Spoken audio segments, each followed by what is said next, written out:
brother. It's time for another episode of Birds with Friends. Just a trio of feathery brethren, weathering any season to see the Eagles eat teams like Scrammy's top with cheese. It's Philadelphia. Both and Zach kicking it cooler than 3 penguins till Zach runs off with his valet keys. He's a real nuanced goose. Pull up a branch, get loose. It's time for some juice on some Birds with Friends. The early bird gets the worm, but prefers getting turned like a turn on some Birds with Friends. Both and Zach coming at you with stats and things flapping their wings on young Zach. Aggressive ZB is back, baby. Don't feel bad for me. I've had quite a few Pazookies in my life.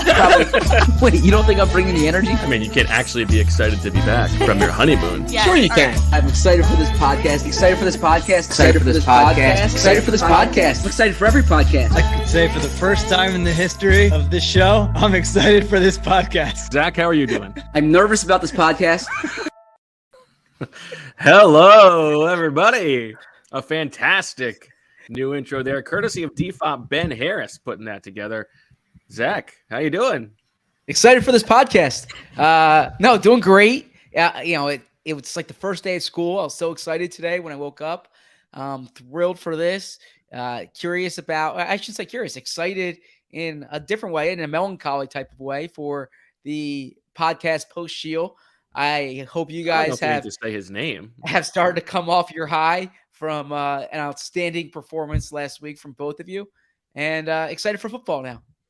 And you know what the good thing is, as we prepare for training camp, training camp day 1 is in the books. The good news is that now that guy's gone, we can sort of get rid of like the nonsense and really focus on football.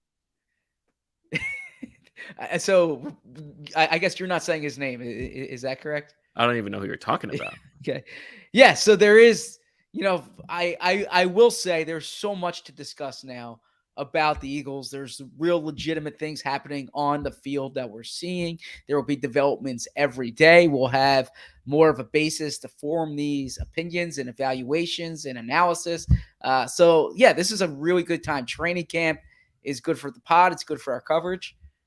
It's an exciting time of the year. I mean, for we are very fortunate that we get to watch training camp. There was the comparison drawn today between the old days of Lehigh practice versus what happens at NovaCare now, where it's a select few fans get to watch. We're very fortunate that we get to watch, and this is the one time of year when we get to watch full practice and as you said, develop our opinions on these guys. Before we get to it, Marissa, how you doing? I'm doing great. Huge shout out to Ben Harris because that was awesome. I'm missing, that person we're not supposed to be naming, but excited to hear about what's going on in Philly at training camp. He'll never listen to another one of these episodes. It's totally fine. All right. What's Northeast Ohio like this time of year? It's actually been beautiful here. There's like no humidity. It was like 75 degrees yesterday. I went on a nice long walk, listened to a few podcasts. It was glorious, but today it's raining. So, not bad, but not a lot of humidity, which is very nice. So let's channel Tuesday's weather when we're there in 3 weeks. Yes, exactly. Can't wait. All right. Well, there is a lot to get to. We're gonna do a little draft in this episode. I think the what moves your needlepoint draft, the things that Zach and I are most excited to see and follow over the next couple weeks before we get to the preseason. During the heat and heart of training camp. Before we do that, though, we'll also have a Quackness report. But before we do that, we had practice today. We talked to people on the podium. We got to send it over. Send it over to the stone cold newsman, Zach Berman, on the scene from his house.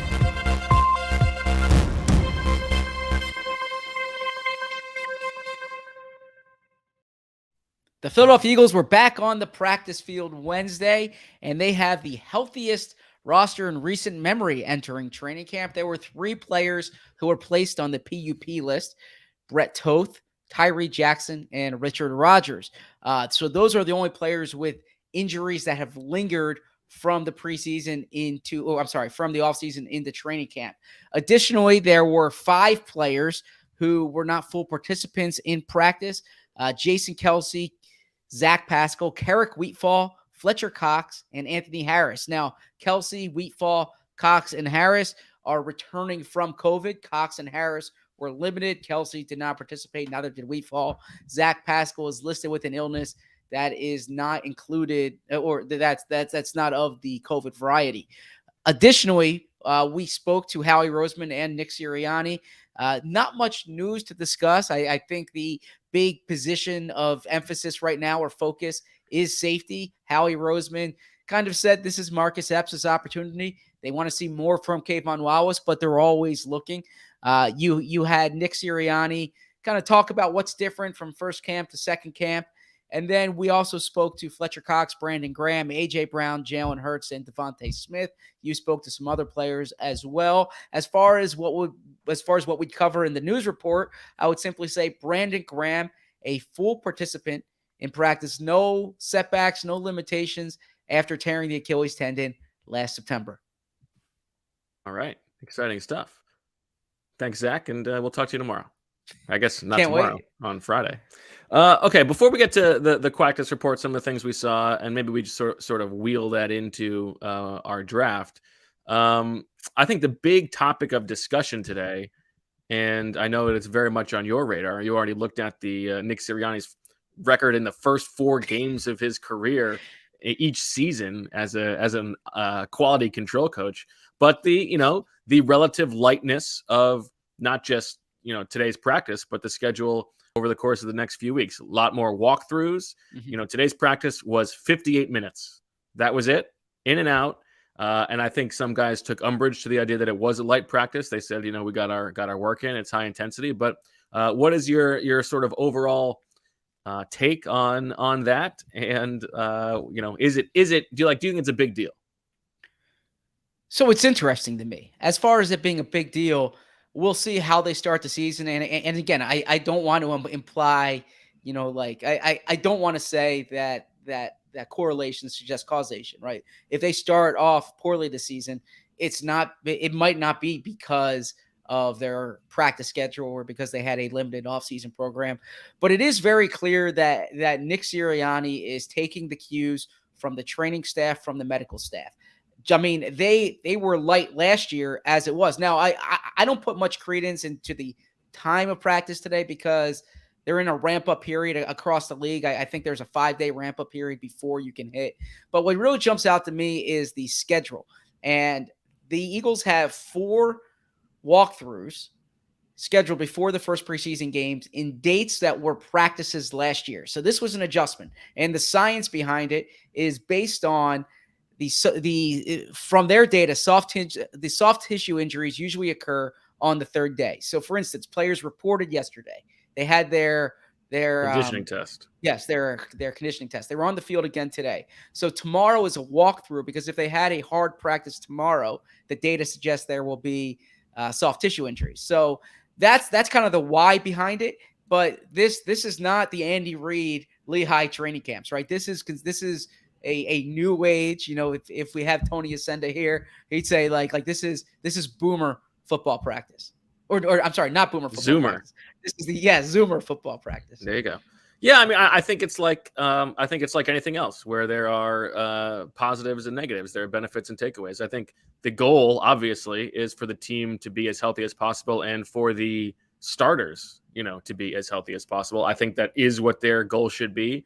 And to your point, I don't think that we could even necessarily say that there is causation. Like if they don't practice a lot and they lose a couple games in the beginning of the season, there's really no way to determine if those things were related. The flip side is, I mean, obviously, you and I, we want to go out there and watch a bunch of guys do Oklahoma drills for 3 hours and get crazy stuff going on. But I think it makes sense that they football is a brutal sport. Making it through an entire season should be the goal. Being light now makes sense. The bad news is that it means less opportunity for guys at the bottom of the roster to make an impact. Think about the cornerbacks. They got 12 cornerbacks here, right, on the roster. There's only 9 spots on in practice. They're going 3 deep and they have 3 teams. And so today they're rotating at the bottom where, guys like Mac McCain and Ross Blackwell and Mario Goodrich, these undrafted guys, they get 2 reps a day. That's it. That's all they get. And it means that the preseason is going to be more important for them, obviously. And I think that is if you choose one or the other, obviously you're going to prioritize the the ones and making sure that they're ready. But the balance is that you might end up missing out on who was the best 51st player in service of protecting the top, which I think is the right thing. But I think that is sort of the trade-off. It's fascinating you say that, because before you came on, Marissa and I were having this same conversation, right? Where that's the exact point that I made, right? Yet that I would just like to say that I wasn't late. I was in the wrong room. So I never said the word late. No, but you said before I came on, you guys were talking. Yes. So I just want to set that record straight. Well, I try to work on Coughlin time, so I try to come on 5 minutes early. I was on like 10 minutes early, and I was just sitting there waiting for you guys, and it wasn't until 2:59 that I realized, oh, maybe I'm in the wrong place. Yeah, that's a really good point, though, and it's something, frankly, that I thought was especially applicable during the spring, because the spring would have been an opportunity for those down the depth chart guys in particular to get reps, right? And to kind of get an introduction to the scheme, to the way they practice, because let's be honest, once they get into like the second preseason week, the second preseason week they're going against the Browns. The third preseason week they're going against the Dolphins. Those joint practices are going to be heavy ones. That's going to be the preseason games for the ones. The preseason games, like you said, will be a chance for those down the depth chart players, but they're going to have fewer practice reps. Fewer practice reps. And then once you get past that third preseason game, all the focus is on Detroit. Now, to the topic of the slow starts, again, I'm not saying that that they could start slow because of this, but I do think it's something to monitor, because Nick Sirianni's teams have historically started fairly slow. Since I looked this up, like you mentioned, since Sirianni started coaching in the NFL, he's been a part of 13 teams. Only 3 of them have had a winning record after 4 games. Now, I don't want to overstate this. When you're a quality control coach in Kansas City, I mean, no disrespect to the quality control coaches, but you're not directly impacting, or even I'd say tangentially impacting the win-loss record. But the combined record through 4 games of those 13 teams is 20-32, right? And Nick Sirianni specifically pointed out last year that his teams peak late in the season, right? Based on that's the way it was under Frank Reich. So I'm curious to see how they come out, and the kind of wrinkle here, and you pointed this out when we first saw the schedule. If you go back to the schedule podcast, the Eagles can't afford a slow start this year, because this year's schedule, it's the opposite of last year, where the easier part, if you will, comes earlier in the season. The difficult part is the middle and the end. So they can't necessarily bank on going, 7-2 down the stretch this year. Don't you think? Now, I mean, it's 2 separate things. One is, like, you can't really like game the system so that you're going to be like, okay, we're going to be the kind of team that's better at the end of the season than in the beginning of the season. But if you could, wouldn't you rather be better at the end? Well, yeah, sure. I mean, you don't want to be a Cliff Kingsbury team where you're dominating. I shouldn't say dominating, winning poor Cliff, September and October, and then struggling down the stretch. Plenty of money. But no, and once again, I also don't want to say that just because they're practicing like this, they're going to start off slowly, or even if they start off slowly, it's because they're practicing like this. It's just something to keep in mind. That's the only thing. It's one of those things to keep in the back of your head, if you will. It's interesting. I think I really like the proof in the pudding here is if they make it to the regular season healthy. Like, yep. I care less about if they're 2-2 through 4 games than if what this is designed to do is successful in doing that. Like, if they make it to the regular season and they haven't suffered any big soft tissue injuries, then it worked to some degree. And we're still talking about just like minor improvements of percentages. And it's unlikely that they're going to make it through all the way. But, if that's successful, then it was worth it. And the one thing I would add too is that in my time covering the team, this is year 11 for me. Is that a flex? I mean, I think I'm getting old here, right? I mean, I was like the young guy when I started. I'm 36 now in year 11. I don't want to be talking about the Lehigh days. I haven't added it up. I would imagine it's got to be. You're probably more than that. You're probably Well, I more than started that. before you, but then I was gone. You got for- 2 years. Yeah. Yeah. So I was gonna say there's not always a correlation either between those who perform well and those who don't perform in training camp and with their season performance. And the example I'll give is that if you go back and rewind the tape to your podcasts with Sheil I don't know if you were probably talking about this in August 2017. You guys were just starting, just kind of getting the chemistry. But Nick Foles, Bad audio. that was a major concern going into the season. Like Foles was missing a lot of time. He was, he really didn't get many reps.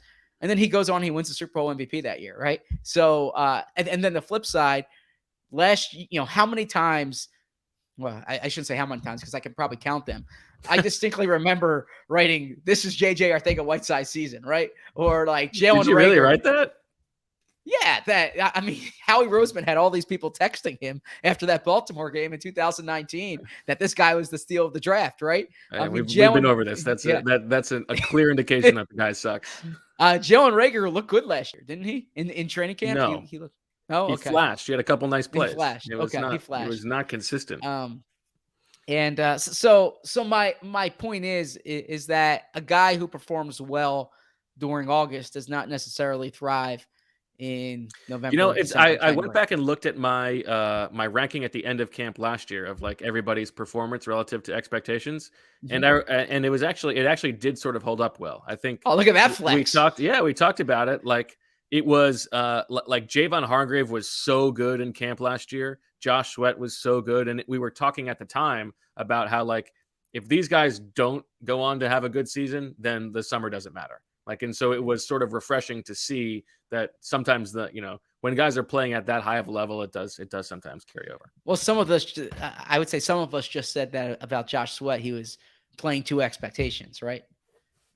Some of us, but what were his expectations? Pro Bowl season. Okay. All right. Why don't we take a little break, and then we'll come back and talk about the things that we're most excited to see. And as we do that, we'll sprinkle in some of the things that we did see today. Now a word from our sponsor, BetterHelp. How well would you take care of your car if you had to keep the same car your entire life? Well, that's how our brain works. So why don't we treat the brain the same way? How we care for our minds affect how we experience life. It's important to invest time and care into keeping your mind healthy. There are plenty of ways to support a healthy brain. You can learn a new language. You can take power naps. There's also BetterHelp online therapy.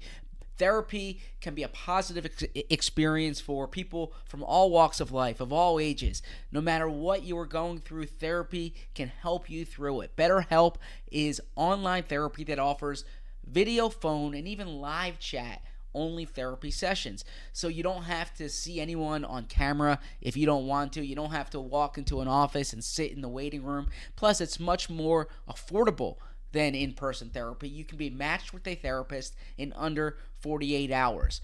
Our listeners get 10% off their first month at betterhelp.com/BWF. That's betterhelp.com/BWF. Out of 83 players last year, where do you think Jalen Reagor ranked in my ranking of their performance? 37. 61st. So you were right on the money then. Okay. As always, Zach. As always. All right, let's do a little draft here. We're gonna do the what moves your needle point. Wait, I thought we were doing Quactus Report. Well, I think we're gonna sprinkle it in. Okay. I can't believe I just said Quactus Report, by the way. Do you want to do Quactus Report first? I thought maybe we talk about something and then say what we saw. I don't know. Yeah, you're the host. I'm. No. This is. I'm being a backseat driver here. It's not a dictatorship. We're all in this together. We're all trying to find our sea legs in the post whatever his name is world. So, you have suggestions. Let's hear it. What color is that shirt? Is that mustard? Is that what you would describe that as? Yeah, I would say mustard. Yeah, I mean, I would say yellow. Yellow, but I wouldn't get that pedantic. But I'm trying to be descriptive here for our audio listeners. Yeah, I'm wearing a yellow hoodie. If you hear it, if you hear yellow during the summer, I think people often think of like a lighter shade yellow. That's more of a mustard. That's like a French's mustard right there. Yeah. Like a light hoodie. This is a basement attire for me, sweaty day. Got the training camp report done. Had about 45 minutes before the show. Took a shower. Now I'm nice and clean and warm. Now you understand why I okay with typically you? take. What's that? Is that okay with you?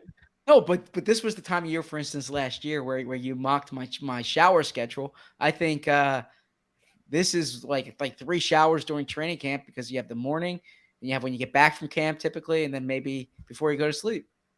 But I think it's the third shower that is curious. I mean, it depends. What are you doing in between showers 2 and 3? You might be working out. You might go on a walk, a run, a bike ride.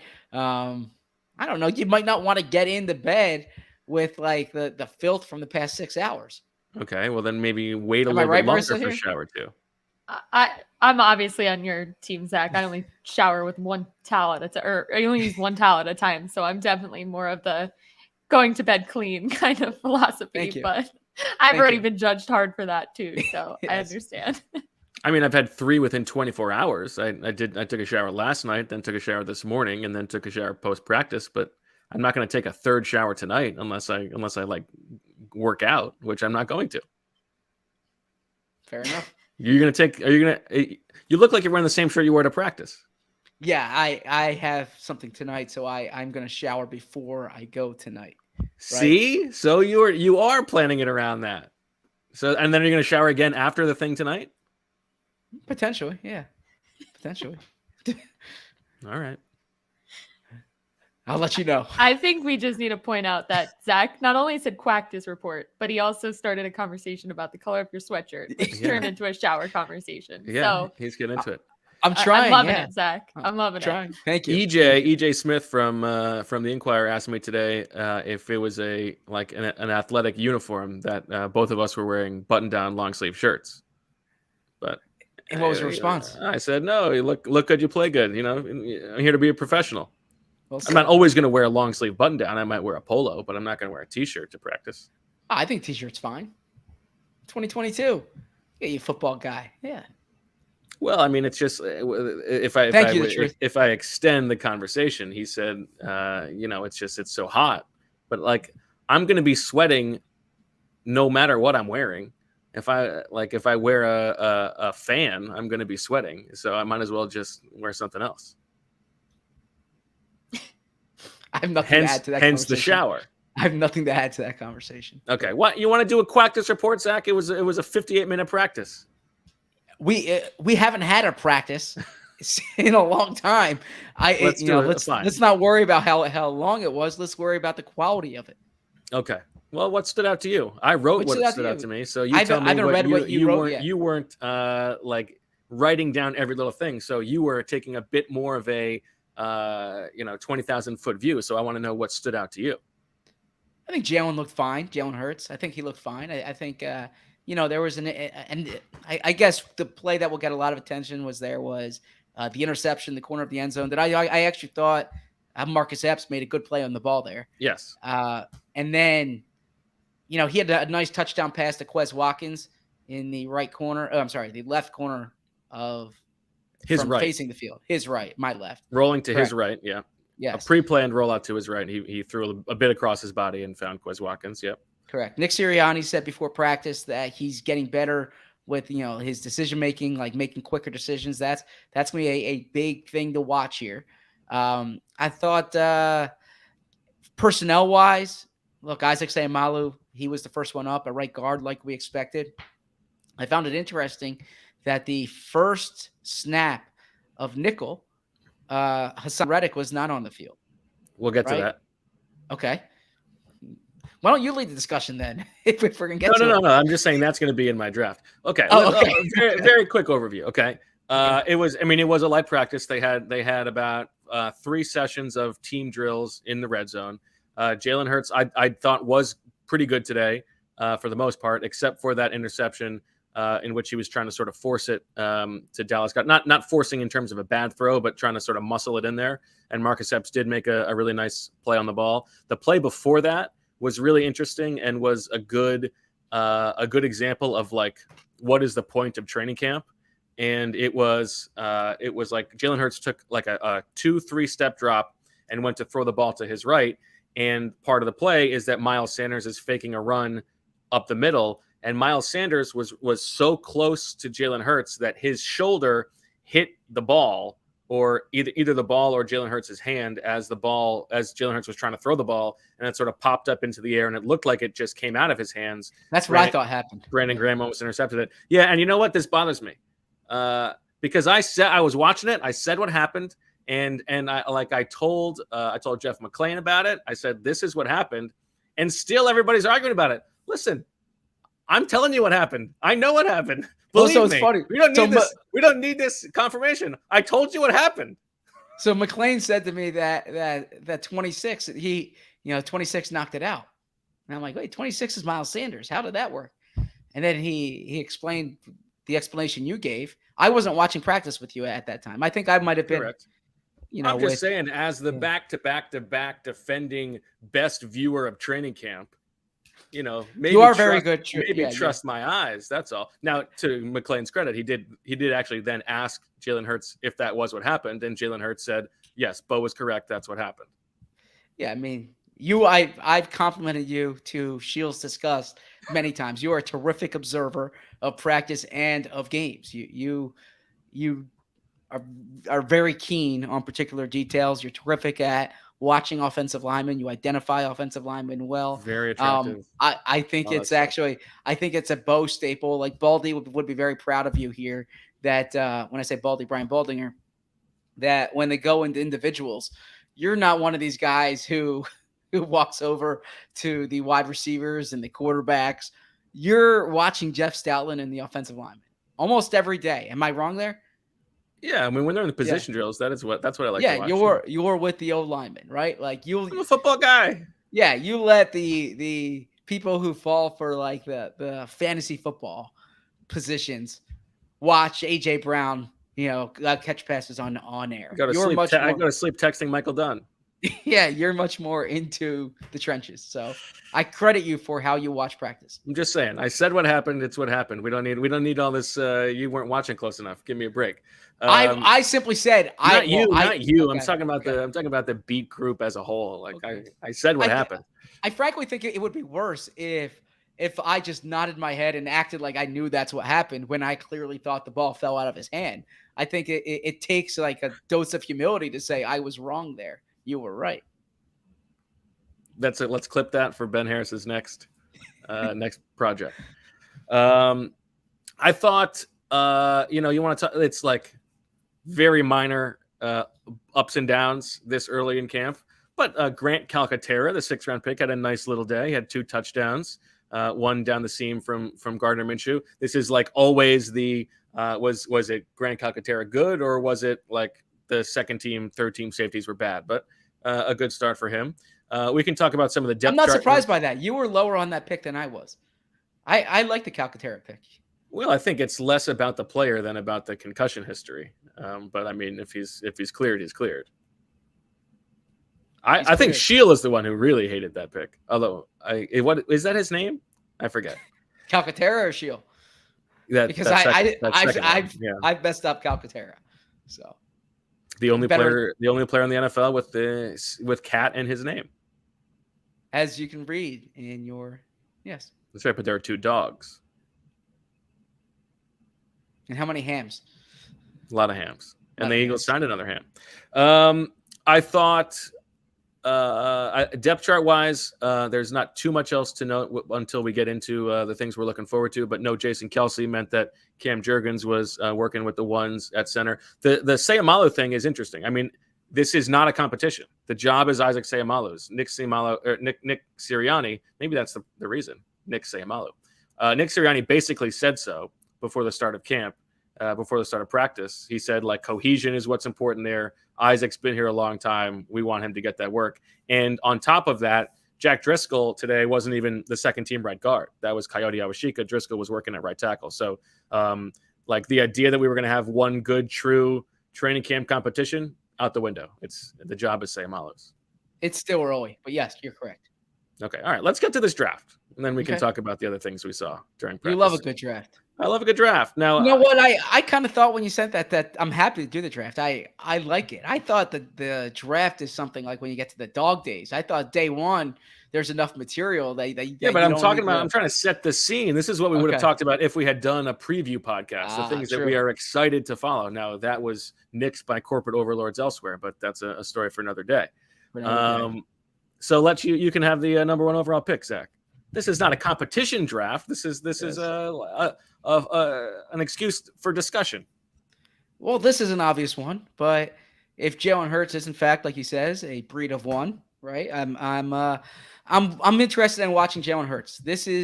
I'm running a story now that will go up tomorrow, and it's kind of a combination of Hurts and expectations of the team.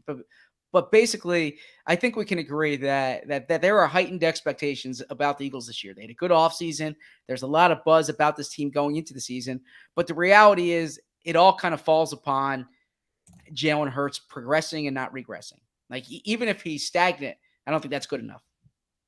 So how Jalen Hurts does. And I use the caveat that Jalen Hurts, in my 2 years covering him, has been a better game day player than practice player. We've discussed this. Practice is a setting where Sam Bradford can thrive. It's a controlled environment. You get rid of the ball quickly. What Jalen Hurts does exceedingly well relative to other quarterbacks is plays off schedule, and you don't usually get that during training camp. But I want to see how Jalen looks. I want to see accuracy. I want to see timing, and all the intangibles. Like, I know it's there. I don't need to see the team rally around him. I know that happens. I don't need to see how hard he's working. So much made of a t-shirt? Have I ever seen what? So much made of a t-shirt.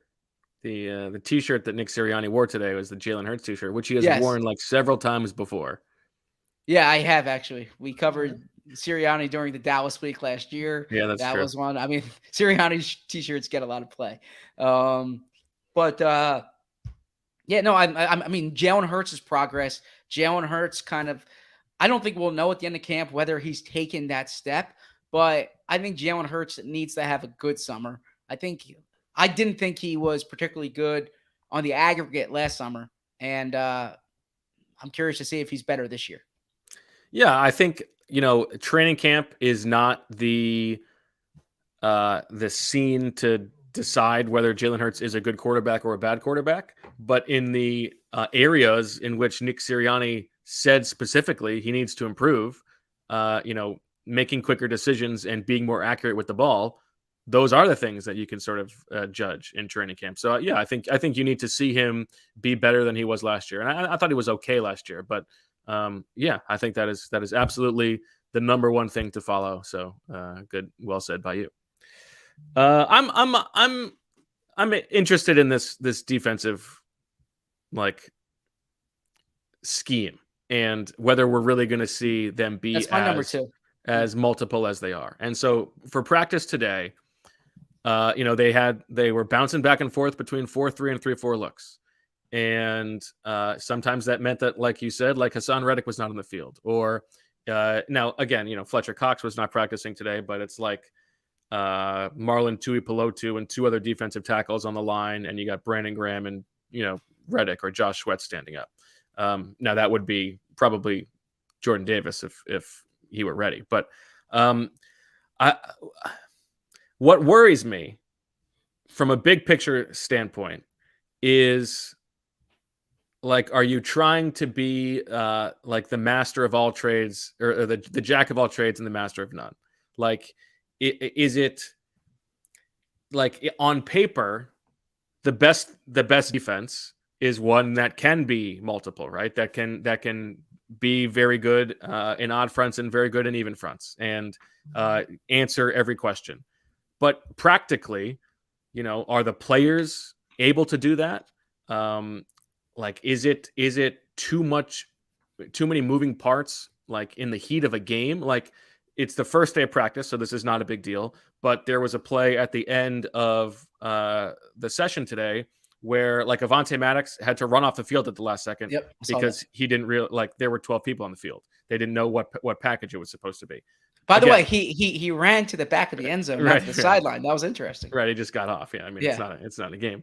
And like this is a one minor thing that happens on the first day of training camp, and like there are defenses that are very static and have 12 men on the field, so it's not necessarily causation, but it's just like it's in my head a little bit that like, are you trying to do too much, and will it be as easy to do that come the foam bullets being live in the course of the regular season? I don't know.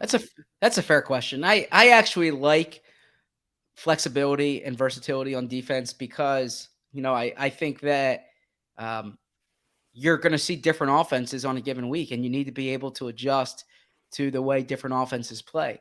And if you're going to want to play that way, then you need players who can, fit different styles.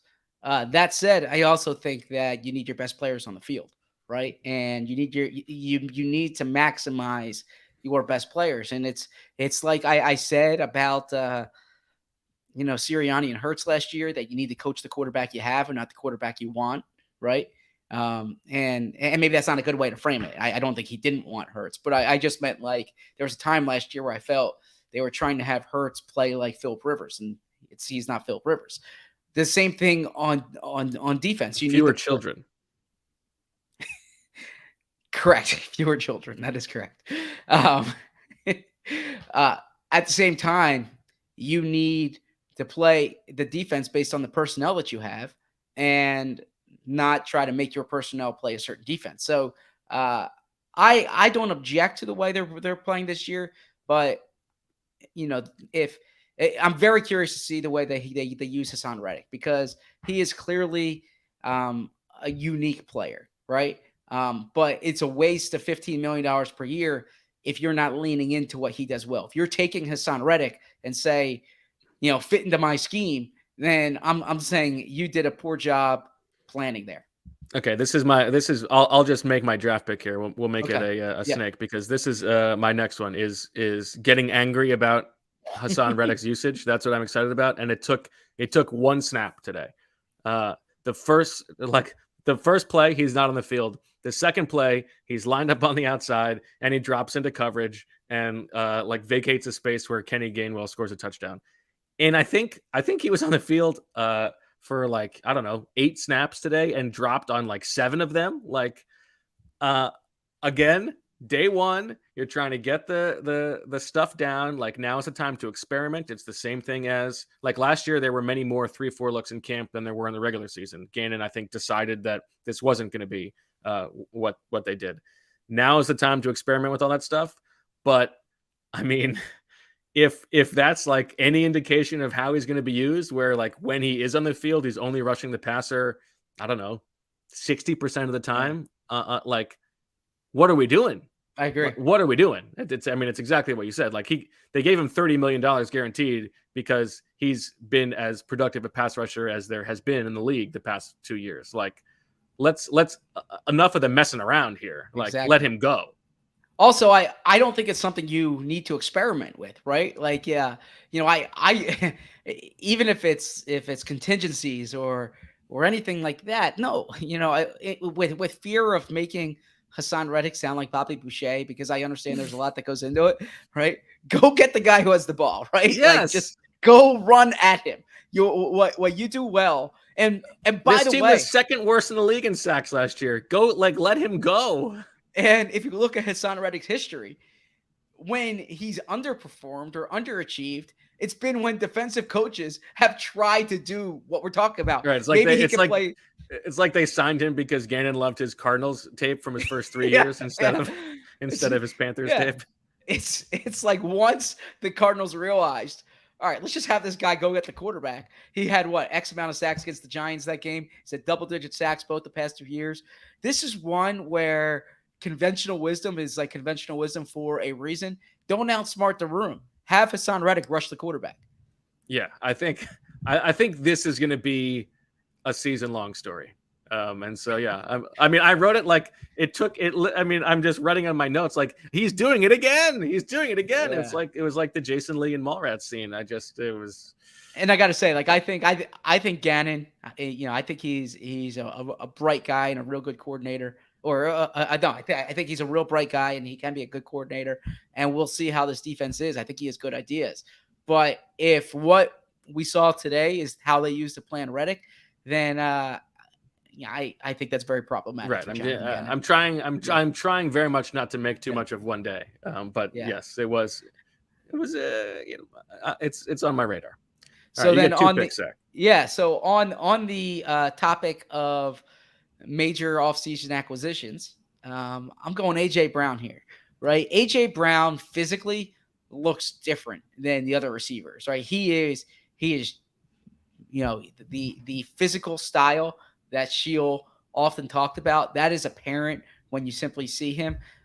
You put him next to DeVonta Smith, and no disrespect, to DeVonta Smith, but it would be like if Brandon Lee Gouton's standing next to me, I think you would see the disparity, right? In terms of that was a self-deprecating joke there.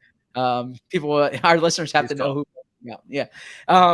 So in any respect, AJ Brown is going to be such a big part of this team for years to come.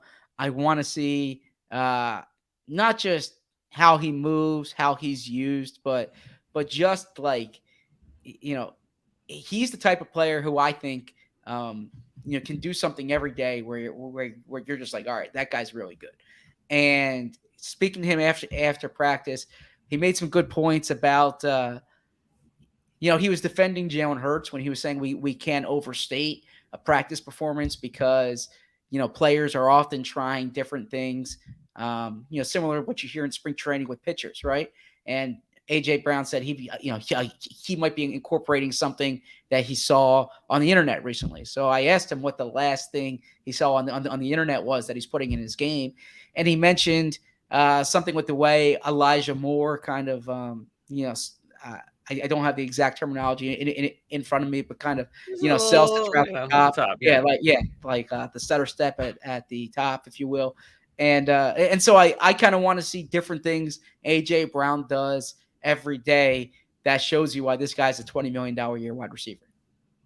I think that's good. I have on here something similar, just the dynamic between those top three receivers, because AJ Brown comes in as the guy that you just described, the plug and play number one wide receiver. You've got DeVonta Smith, who's coming off an excellent rookie season, and you would expect him to take a leap. Quez Watkins, I think, is a very good number three receiver. We already saw him make some plays today. And so whether it's like spreading the ball around or just like what is the dynamic between these guys personally on and off the field that we get to see, I'm curious about all that. And to sprinkle in a little sugar on the A-gap in terms of the Quackness report, AJ Brown today had that touchdown in the beginning of practice from Jalen Hurts, and then he also had a catch and stripped by TJ Edwards. So a solid day, but he said he was disappointed because of that one play. So then my second one here, and I don't want to say we teased this, we discussed this at the top of the show, but I want to see what the injury report looks like going into the week 3, week 4 of practice here. It's not hyperbole to say, I was looking through my notes last night when I was doing a training camp primer. This is the healthiest that I can recall the Eagles being during my time covering the team going into camp. And that's not, I know if they get injuries, people are going to say that you jinx them. No, like I get that there are going to be injuries throughout camp. It's the unfortunate reality of training camp. Football is a collision sport, even though there's not as many collisions during training camp. That said, looking like a true concussion uncle. There are often, every year I can think of, there are guys on the side, often high-profile players on the side, whether it's been Carson Wentz coming off injury, Rodney McLeod coming off injury, Wentz coming off injury. Yeah, Jeremy Maclin coming off injury. Right there, Carson Wentz coming off injury. Yeah. You look at it, not to belittle those three players that I mentioned, but Tyree Jackson, Brett Toth, and Richard Rodgers aren't necessarily players who the Eagles are like building their playoff hopes Wow, around. Dick Rod, right? another stray. Him and Cliff Kingsbury, tough episode. So, I want to see how the Eagles are going into Cleveland week, and then obviously how they are going into the regular season. Okay. Marissa, do you have any things you'd like to draft that you're excited about the next couple of weeks? I'm trying. I don't want to forget about Marissa. Joint practices. Can I be excited about that? That's a great I feel like gotta stay on brand, right? No, Zach and I were actually discussing this earlier. I don't know if I'm excited about, but it's interesting is the new helmets that they're wearing. Yes. The Guardian caps is what they're hopefully that helps with head injuries, obviously, but I think it's interesting. And these are, now for those of you who don't know, these are like, they're black, they're like sort of cushy, and they're enormous. They make everybody look like John Brown on the Cardinals back in the a couple of years ago, like Marvin the Martian. So not to be confused with the Cleveland baseball team's caps. Nice. That's good. You got to sell that a little more. I'll sell that joke. They're funny. They're called Guardian caps. That's why. Guardian caps. Yeah. Have you said anything? Has Michael said anything? Sorry, about Zach. them? That one went right over me. No, I have not talked to him about them yet. So I saw a bunch of different teams on Twitter. I didn't know if it was like across the league. So yeah, I'll have to. I think it's mandated like for certain positions. Like all the offensive linemen had to wear them. Yeah. And it was fun. I didn't hear what he said, but when Kelsey sauntered out like 20 minutes late from practice, he walked over to Lane and like pointed towards the helmet, and Lane said something that made Kelsey laugh. So that's a good story for me to tell you. As really. Lane is wont to do. Yes. Yeah. All right. I will go with the linebackers are interesting to me. Like, how is this rotation going to work with Nakobe Dean? Basically, can Nakobe Dean force his way onto the field early? You've got TJ Edwards and Kaiser White at the top, and Nakobe Dean trying to work his way in among them.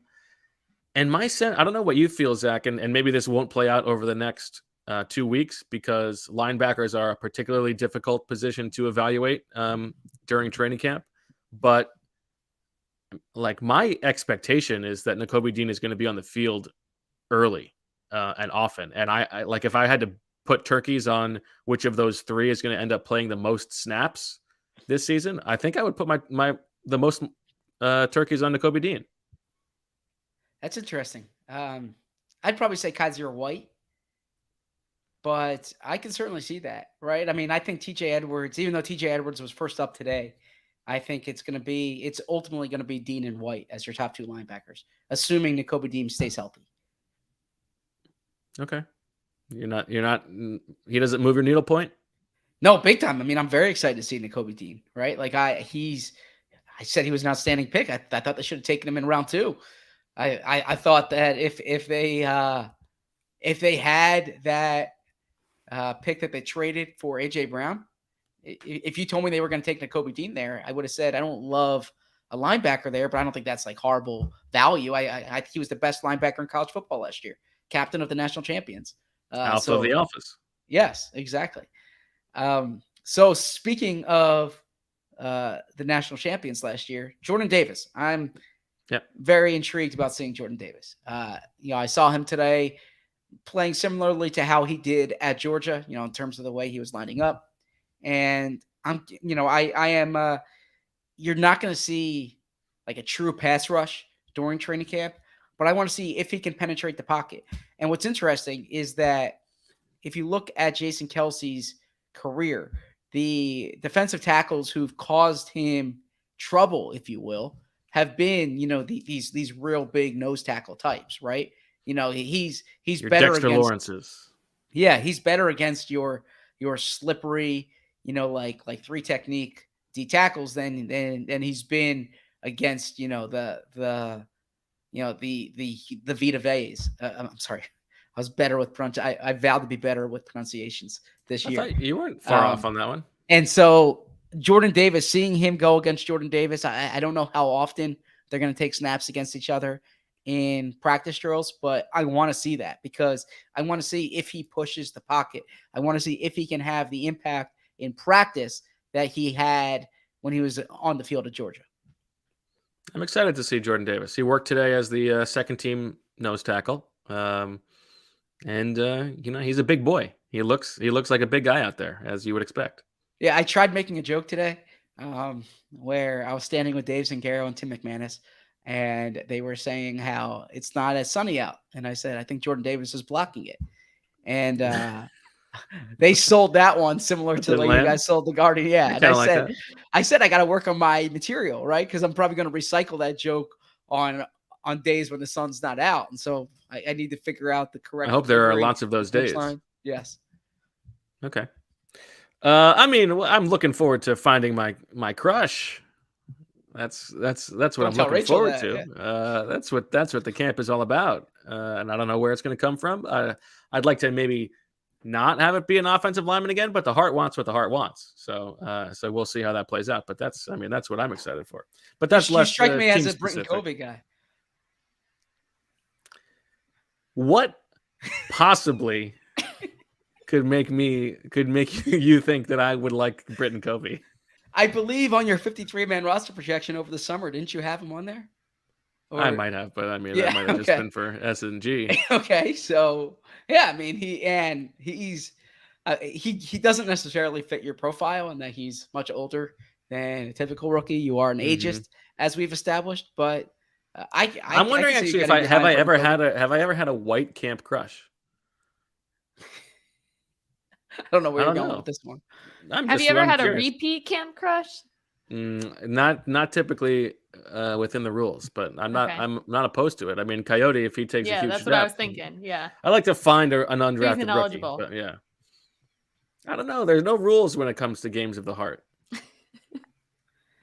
Kerry Vincent Jr. is a player I'm eager to see. I think he can be a camp crush. Yeah, I don't like second-year guys, but I think you're right. I think he's a very interesting player. I have here is I'm just very excited to watch these depth corners. And to the thing I said earlier, like it's going to be hard because they may not get a ton of reps. But I think Kerry Vincent is the guy that I'm most intrigued by as well.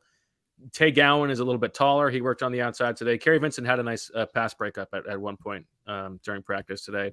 Mac McCain was involved. Those three guys were going in and out with the 2s and 3s. Jimmy Moreland was the number 3 slot behind Josiah Scott. And then those undrafted guys, again, they got like 2 or 3 reps. So I want to see those guys. I want to see who flashes. Maybe it'll be more about one-on-ones, but it's an interesting group. And I think, it's by design, right? Like they went and got all those guys hoping that somebody's going to hit, knowing in part that Darius Slay is 31.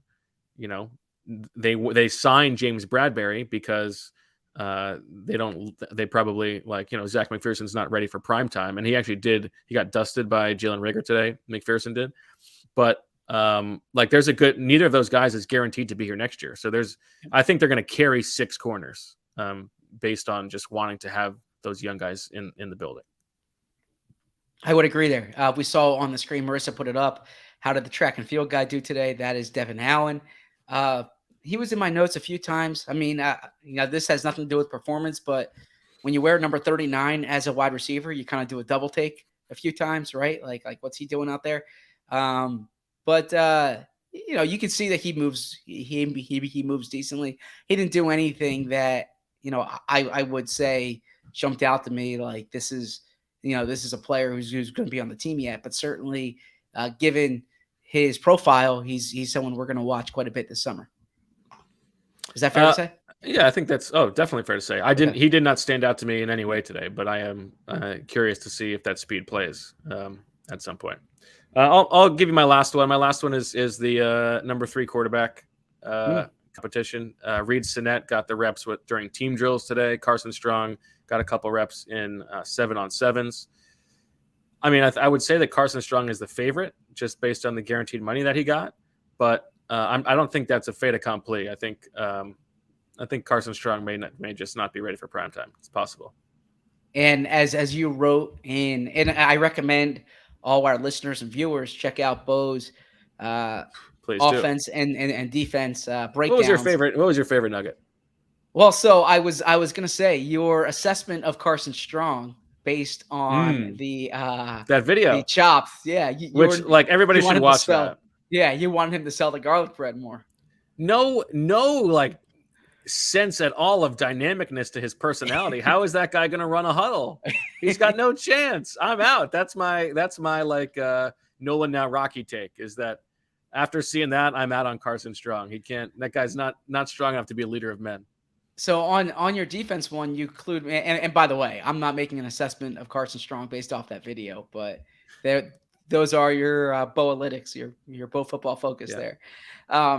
In your defense piece, you include me and yesterday in our call with our editor to check out the Blankenship one, and that joke was edited, unfortunately.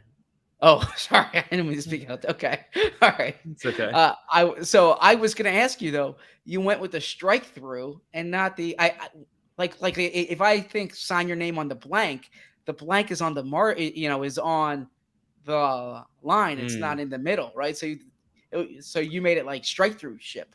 Well, no. Originally, it was written as nothing. It was just a space. Oh. It was space and then end ship, and Okay. that was edited to that long M dash. And so I think an underline might have worked a little bit better. But I'm not gonna argue over a throwaway Blankenship joke. Your center rankings. I'm curious. The Center City rankings. First time in history, the first time in 3 years that Philadelphia has dropped out of the top spot. So was that because of Nathan McKinnon and the fact that they won the Stanley Cup, or was it, are you a Jokic over Embiid guy? Well, it's a good question. I have always, in all 3 years, ranked Embiid over Jokic, and I stand by that. Now, the thing is, I don't know anything about what's going on in hockey. And so I was going by like total points that these centers scored last year. And Sean Couturier was injured for most of the year. So he was all the way down at 10, which is maybe most of the Flyers. Yes. Right. And so maybe that's too low for him. But his ranking at 10 versus Nathan McKinnon being number one is what swayed it.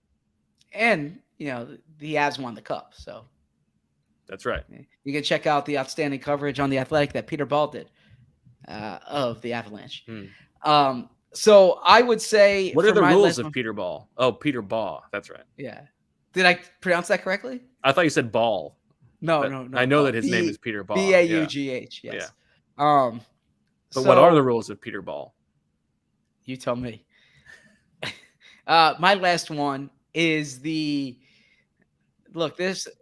I don't want to say I'm playing to the crowd here, but the former heralded receivers or heavily invested wide receivers, the last stand of Jalen Reagor and JJ Arcega-Whiteside, right? I mean, I think that's good. See, JJ at tight end. I want to see, what Jalen Reagor does. And someone asked me today if I think Jalen Reagor is going to be on the team, and the truth is this. It would cost the Eagles a lot of money to cut him, right? I mean, if they trade him for someone else's underperforming player, that's a possibility. I think that if he can be like a productive depth receiver, I shouldn't say productive, a depth receiver who can give you juice every now and then, who can help you in the return game, that's fine, right? Like that's what it's the draft pick itself is a sunk cost. Justin Jefferson is not walking through that door, right? So if you accept Jalen Reagor for what he is now, if he can give you that, that's fine. What you can't afford are negative plays, like we saw last year in the Bucs game, right? If you can't rely on him to catch the ball in the return game, if you have no use for him on offense, then even if there is a cap hit, you just need to move on. So I'm curious to see what Jalen Reagor does this offseason. To your point, there's a pretty significant cap difference. It's about a $4 million difference versus if they cut him versus trade him. Yep, exactly. And I'm with you.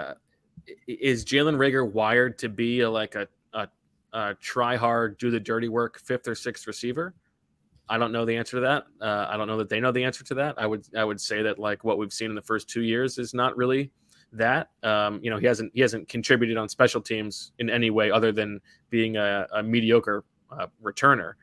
I I mean, he's not. It would be shocking if he is able to ascend to the top 4 receivers right now. Like, you've got the top 3 pretty set, and I would imagine that Zach Pascal is going to be that number 4. Now, you don't want to throw him away if you still think there is upside. It's their job to determine if he can still do that. But I think it is interesting. It was a very Jalen Reagor type day today. He was up and down. He had a really nice move to beat Zach McPherson for a touchdown early in practice, and then McPherson knocked the ball away on the next pass that went his way. There were a couple other plays, and like I don't see the explosiveness in game situations that the Eagles thought they were getting when they drafted him, and I don't know, like, really big picture what he's bringing to the table for them. And so I think you're right. If anybody around the league is willing to offer anything for him, somebody in the chat said trade him for a punter. Like, I think that's actually not a bad idea. I mean, we'll see. I imagine he's going to be hyped up on the Ringer, though. That's right. That's right. Nice. Do we have that clip, Marissa? Okay. We do. Shall I play it? Yeah. Do it. Should we make it the outro, or should we come back from it? Let's make it the outro. Okay. So anything else that we need to talk about, Zach? Set us up for the rest of the week. Yeah. So the Eagles have a walkthrough tomorrow, like we discussed, and then so we are not at the walkthroughs, by the way. We're talking about it like the audience knows. Right. And that means we will not have a podcast, but we will have a podcast. We're doing daily pods. Yes, Training exactly. camp, baby. Make sure you guys check out Bo's story or his practice observations today. He'll be your eyes and ears from the first day of practice. I'm going to have a story that's up tomorrow on some of the things that were said today. And then the Eagles are back on the practice field 10 a.m. Friday. Jonathan Gannon will speak before practice, so we'll have updates there. They're back on the practice field Saturday as well, 10 a.m. And then they are off on Sunday. And then we'll be back out there Monday. So that's kind of the upcoming days. And we'll have – are we doing – I guess we can flesh this out off the air, but are we doing weekend pods as well? I don't know. Marissa, what do you think? I don't make the rules here. You're the one who's got to actually do that. Like, we got to do our writing anyway, so you're the one who's screwed over. Doesn't matter. We can figure it out. Okay, we'll say that. So we're definitely back Friday, potentially back Saturday, definitely here Monday, and we'll go from there. All right. Well, I guess that'll do it for the first episode of Craning Camp, Birds with Friends, 2022. We'll play things out with the one submission that we had for the Ospreys that we decided would not pair with Shields going away, so that he wouldn't get in trouble. I don't think it's offensive, but we'll play it out because it's a nice nod to the new digs for our former colleague. Hey there, Shao. This is Bill Simmons, your new boss at TheRinger.com. We're so excited for you to come aboard, and we'll be putting you to work right away. First, we're going to see if you can break the Capadia curse on Ryan Russillo's love life. He's lonely, folks. You'll also be hosting a brand new podcast at The Ringer, The Re-City of Godables. Every week, you'll rewatch City of God at least 3 times and figure out once and for all if movies exist. You won't do it alone, though. You'll be joined by a star-studded cast of guests. Cybernetic Malcolm Gladwell, Joe Throckmorton, my buddy Bug Turd, Cousin Kinsey, Tony Pauline, both the Belvedere Boys, and former NFL cornerback DeVonta Big Bouse Bowsby. Shile, the entire athletic community and BWF sickos will miss you. And your legs. They tell me that you're a good writer and podcast host, but an even better guy. I have you pegged as one of the 13 best NFL minds in the world right now. But after working with me, I think you can be in the top 7. I really do. I'll wrap this up now. I know how much you hate rambling. Plus, I have to record an ad read for the world's first hand cream designed exclusively for vasectomy patients. But first, Pearl Jam. Hey there, Shao. This is Bill. All right. Well, for Kill a Cow. I had nothing to do with that. I just want the record to state I had nothing to do with that. I'm a big fan of those podcasts. None of us had anything to do with it. That was a listener submission. So shout out to Kill a Cow. That was not requested. That was him going rogue. So for Kill a Cow and Elijah, And Marissa and Zach, I'm Bo. Thanks for listening. We'll talk to you on Friday. And as always, we love you.